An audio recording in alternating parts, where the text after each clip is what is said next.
Hi, back again. I was hoping that I was going to get to do a day after surgery video, but things didn't work as planned. I'm officially 8 days post-op. The first 4 days were really hard. I was in a lot of pain. They tell you that the only pain that you're going to have is gas pain from the anesthesia, but that's not the case, or was not the case in my case. I had very little incision pain, and I had a lot of rib pain. My doctor still thinks that that's kind of funny because he said they didn't work up there. But since surgery, I've had this awful rib pain. It feels like if you've walked too much and you've got like a cramp in your rib, and it's constant. Every time you get up and move around, it gets worse. I have an awful, ugly scar. The big scar that they pull your stomach out of is all indented, and my stomach looks really funny. They promise me that it won't look like that forever, which I hope not, because I don't think I would ever wear a bikini if that was the case. But getting up and walking, I walked like a grandma, bent over, didn't expect that kind of pain. Again, I was only expecting that I would have gas pain from the anesthesia, but I actually didn't have very much gas pain. It was very minimal. So everybody's tips of walk, walk, walk didn't work for me because I could barely walk. That's when I got a binder. I'm not sure if any of you know, but it's something you really should have. And it's kind of expensive. I think Walmart has them for $66. But they're almost like a girdle, and they wrap around your stomach and they help hold everything together. And literally that has been my lifesaver. If I didn't have that, I would not be up and walking. I'd just be sitting here. So I would definitely suggest, if you don't have the binder, to go out and get one. I'm feeling good now. 2 days ago, I started to feel a little bit better. So it was like day 5. And I had read that between day 3 and 6 was the worst. And then it gets better. And mine started to get better about the 5th day. Protein shakes. Yuck. I liked them before, and you might have tried them before surgery too and liked them. But after surgery, your taste buds totally change. They are way too sweet. And I'm a sweet person. Before this, chocolate, cupcakes, candy, you name it, I wanted it, I ate it. But now that sweetness is just too much. I'm a sweet tea kind of girl, and I have actually drank a non-sweet tea and thought that that was sweet enough, I guess. So your taste buds change, and I want you to know that you might have issues with the protein intake. My doctor said that I needed to get in 50 to 60 grams of protein, which is really high. Not high, but hard for me, but I guess high too. And my surgeon wanted me to do Premier Protein, and for one bottle it is 30 grams. So you need about 1.5 bottles to reach your goal, and that seems nearly impossible. These bottles aren't that big, but still they're just so thick and so sweet, and it just would not settle in my stomach. So I actually added milk to kind of dilute it to get a bit more of a milk taste instead of the artificial taste. And I've been able to start getting the protein down. I've also added the protein to sugar-free pudding. So on the back of the sugar-free pudding, it says like add 2 cups of milk, I would add 2 cups of the Premier Protein and make a batch of the pudding. And then that was what I ate off of during the day. Now, I wouldn't suggest that because my doctor says that like pudding is an optional snack and you're only supposed to have it twice a day. So if you're trying to get in all that protein, you're definitely having pudding more than twice a day. It's sugar-free, but I don't know, doctor's orders, I guess. Another thing I've been doing, doctor didn't approve of it because I never talked to him about it. But when she got after me for not getting in enough protein, I realized that I had some cottage cheese in my refrigerator that needed to be eaten up. It was low fat and everything. And I looked at the back and it has 12 grams of protein, which is really good. So I decided, and it's for a half a cup. So I take a half a cup of the cottage cheese and I mix it with sugar-free Jell-O, whatever kind of flavor you like. Mix it in. Well, I did because I hate cottage cheese. So if you like plain cottage cheese, go for it. But no, not me. So I added a little bit of it in. You can also use like your Crystal Light or your little water packets, flavoring packets, and add it to it, stir it up, eat it. It was super easy to get 12 grams. So if I did that twice a day, that's 24 grams. And that's almost halfway to the 50 mark that I want to be at. So then I only have to do protein twice a day, protein shakes, and then twice a day the cottage cheese. I figured that the cottage cheese is, I guess, like a thinner consistency than the pudding. So if I could eat the pudding, I just assumed that it'd be okay to eat the cottage cheese. And my body did good with it. So I guess it's kind of just a trial and error and see what you're good with. But I know that I want to get my protein in. I know I don't want to lose my hair. I don't want to lose my teeth. So I'm kind of just willing to improvise, and even if it's not on the list, kind of do what I got to do to get it in there. Especially since a lot of other people are only on the liquid diet for a week.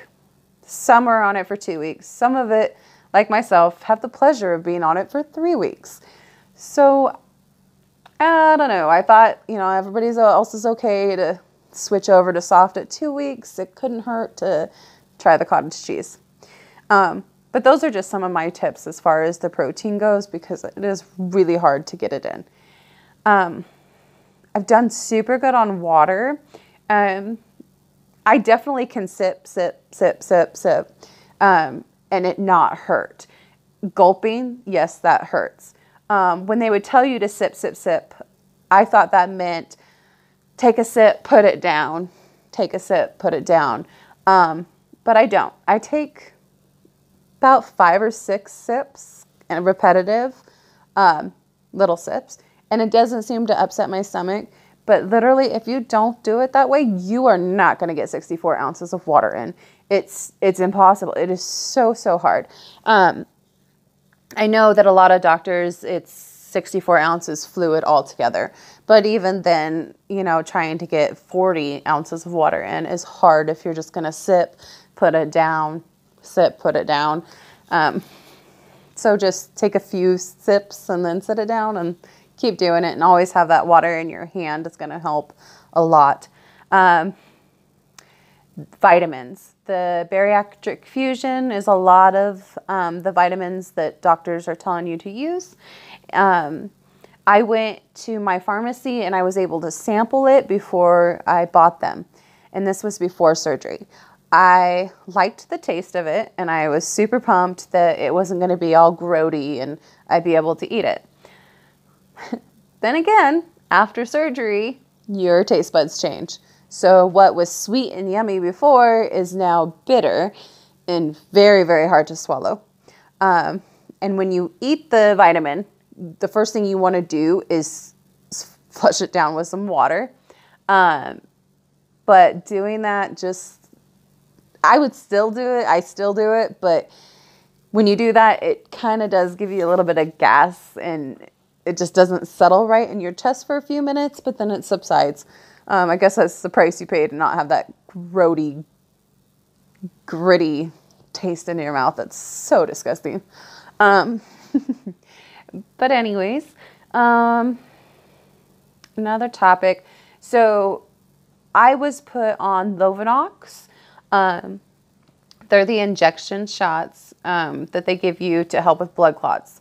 I was super nervous about using them. In fact, I almost stopped with the process of my surgery and was not going to have it because I was scared of doing them. Not everybody gets put on them, but I was the lucky one who did for 28 days, a total of like 56 shots in my belly.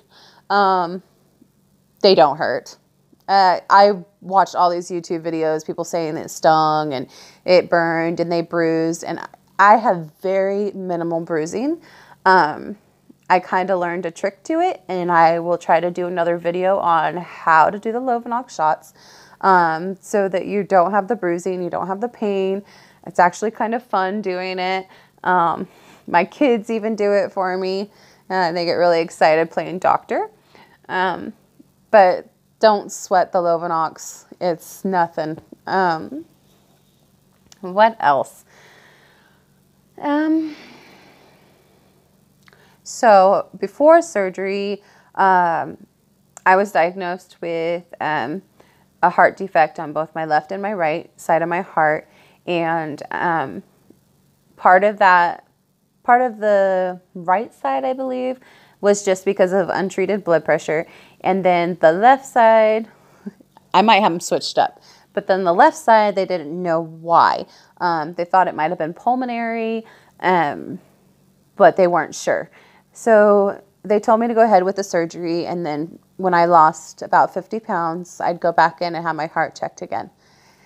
So when I had this surgery, I had read a lot of posts about how everybody got off all their medicines like within a couple of days, and their blood pressure had dropped like the day after surgery. And unfortunately, that has not been the case for me. My blood pressure actually has gone up and my heart rate has gone up. At rest, my heart has been today the worst it's probably been, but like 104. So it kind of sucks. I'm kind of waiting for that number to drop on the machine. And hopefully it does. I was hoping to get rid of a lot of these things with surgery. So hopefully with time it will happen. Stats. So I will take you back to when I first started the 6-month weight loss program for my insurance. I was weighing 346 pounds. I believe 346 pounds. And that was my highest weight. And then pre-surgery, right before surgery, I was 323 pounds. So I lost some weight on my own, a little over 20 pounds. And then here I am 8 days post-op, and I am 304.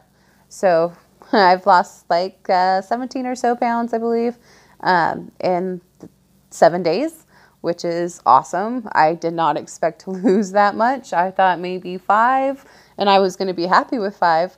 But I'm so close to being under 300 pounds, and I have not been that in, 8 years. So I'm super excited. Everybody else gets super excited about Wonderland. I'm super excited about being in my 200s. And then eventually, hopefully 100s. I've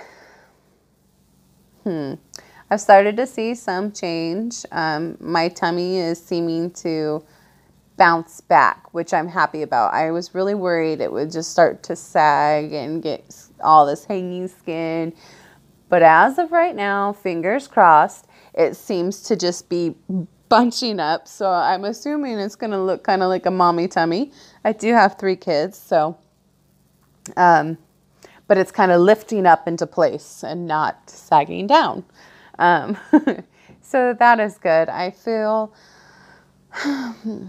more energetic. I want to do things. I get bored super easy now. I just want to keep moving. And I walk, and that just seems to help.